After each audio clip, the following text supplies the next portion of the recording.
వీగుతున్నటువంటి ఈ యొక్క రాష్ట్రంలో ఉన్నటువంటి హామీలు ఏదైతే నీచపు హామీలు ఇచ్చి ఏదైతే నెరవేర్చలేడో ఇక్కడ గుడ్డి అంటే కళ్ళు మూసుకొని గాఢ నిద్రలు ఉన్నటువంటి రేవంత్ రెడ్డి కానివ్వండి, రాహుల్ గాంధీ కానివ్వండి, వాళ్ళు ఇక్కడ ఇటువంటి గ్రాడ్యుయేట్ ఎలక్షన్లు వారికి ఇంకా ఇప్పుడైనా శుభశరం రావాలి. ఎందుకంటే ఇవాళ రేవంత్ రెడ్డి గారు రాష్ట్రంలో కానివ్వండి, దేశంలో రాహుల్ గాంధీ కానివ్వండి, ఇవాళ భారతీయ జనతా పార్టీ మీద కానివ్వండి, నరేంద్ర మోడీ కానివ్వండి, భారతీయ జనతా పార్టీ కార్యకర్తల మీద ఇవాళ ఏ విధంగా మాట్లాడుతున్నాడో నీకు బుద్ధి ఉంటే ఇవాళ రేవంత్ రెడ్డి గారు కానివ్వండి, రాహుల్ గాంధీ గారు ఒకసారి చూడండి. ఇవాళ దేశమే కాదు రాష్ట్రంలో కూడా భారతీయ జనతా పార్టీ మరి ప్రజలను కాపాడుకుంటుంది, నిరుద్యోగులను కాపాడుకుంటుంది. ఇవాళ దేశాన్ని ముందు పథంలో ఉండాలి అంటే కేవలం భారతీయ జనతా పార్టీ నరేంద్ర మోడీ గారి నాయకత్వంలోనే సాధ్యమవుతుంది అనడానికి ఇవాళ గ్రాడ్యుయేట్స్ ఎలక్షన్లో నిదర్శనం. ఎందుకంటే ఇవాళ గ్రాడ్యుయేట్స్ కానివ్వండి, టీచర్స్ ఎన్నికల్లో మరి విద్యావంతులు వేసిరు. ఇవాళ విద్యావంతుల వల్ల ఇవాళ గ్రాడ్యుయేట్స్ ఎలక్షన్లో ఇవాళ అంజిరెడ్డి గారికి గెలవడం జరిగింది. మరి ఇవాళ రేవంత్ రెడ్డి గారు మరి మీరు గాఢ నిద్రలో ఉన్నారు. మరి ఇవాళ మీరు చేస్తున్నటువంటి అరాచకం పాలన మీద కూడా త్వరలోనే డబుల్ ఇంజన్ సర్కార్ నరేంద్ర మోడీ గారి నాయకత్వంలో, ఇక్కడ ఉన్నటువంటి కిషన్ రెడ్డి గారి నాయకత్వంలో, ఇక్కడ ఉన్నటువంటి బండి సంజయ్ గారి నాయకత్వంలో త్వరలోనే తెలంగాణ రాష్ట్రంలో కాషాయం జెండా ఎగుతుంది. అది భారతీయ జనతా పార్టీ ఉంటుంది.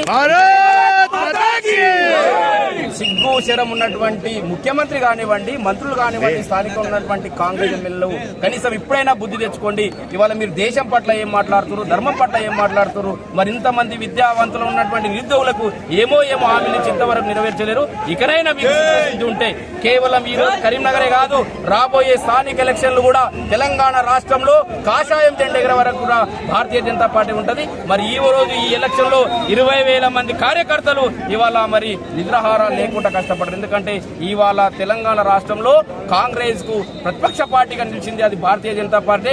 ఏది సాధించాలన్నా, ఏది అమలు చేయాలన్నా అది కేవలం భారతీయ జనతా పార్టీ నరేంద్ర మోడీ గారితో అవుతుందని దీని నుంచి హెచ్చరిస్తారు. సో ఇది రానున్నటువంటి రోజులలో ఏ విధమైనటువంటి ప్రభావం చూపుతుంది? సో మన జరిగినటువంటి సాధారణ ఎన్నికలు 8 మంది మాత్రమే సంబంధించినటువంటి 2 గెలవడం ద్వారా రానున్నటువంటి బీజేపీ పార్టీ ప్రత్యేకంగా అవకాశం కనబడతా ఉంది.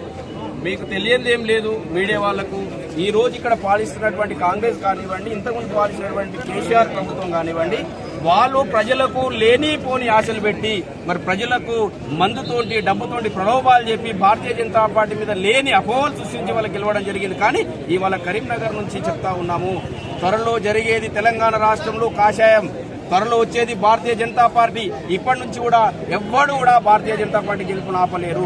ఇవాళ ప్రజలే కాదు విద్యావంతులు కూడా ఇవాళ కరీంనగర్ గ్రాడ్యుయేట్ నుంచి టీచర్లు కూడా చెప్తా ఉన్నారు, సరైన పార్టీ ఈ దేశాన్ని కానివ్వండి, ఈ రాష్ట్రాన్ని కానివ్వండి సరైన పథంలో పోవాలంటే అది కేవలం భారతీయ జనతా పార్టీతో అవుతుందని ఈ ఎలక్షన్ నిదర్శనం. ఇవాళ అంజిరెడ్డి గారి గెలుపు కేవలం ఒకటి కాదు, 42 నియోజకవర్గాలకు ఇవాళ ప్రాతినిధ్యం వహిస్తున్నటువంటి ఎమ్మెల్సీ ఎన్నిక. ఇవాళ 42 నియోజకవర్గాలు ఉన్నటువంటి విద్యావంతులందరూ కూడా ఇవాళ భారతీయ జనతా పార్టీ వైపు ఉన్నారు. మరి ఈ ఎలక్షన్ లో కూడా మీరు చూసిర్రు, చాలా మంది కాంగ్రెస్ పార్టీ వాళ్ళు పోలింగ్ రోజు కూడా టెంట్ల దగ్గర డబ్బులు వేసి మరి విద్యావంతులకు కూడా మీరు డబ్బులు ఇస్తే కూడా లేదు ఇవాళ భారతీయ జనతా పార్టీ సరైనది ప్రత్యర్థిగా ఉన్నది కాబట్టి భారతీయ జనతా పార్టీ గెలిస్తేనే మాకు సరైన న్యాయం జరుగుతుందని ఇవాళ భారతీయ జనతా పార్టీ పక్షాన విద్యావంతున్నారు. కాబట్టి త్వరలో జరిగే ఎలక్షన్ లో కూడా, స్థానిక ఎలక్షన్ లో కూడా భారతీయ జనతా పార్టీ వస్తుంది. మరి భారతీయ జనతా పార్టీ తెలంగాణ రాష్ట్రంలో విజయం సాధించే వరకు ఈ రోజు ఏ విధంగా 20,000 మంది కార్యకర్తలు కష్టపడ్డారు, ప్రతి ఒక్క భారతీయ జనతా పార్టీ కార్యకర్తకు అదే చెప్తా ఉన్నాం. ఇవాళ గెలిచినటువంటి అంజిరెడ్డి గారు కూడా 42 నియోజకవర్గాల్లో ఉన్నటువంటి నిరుద్యోగులకు అండగా ఉంటాడు.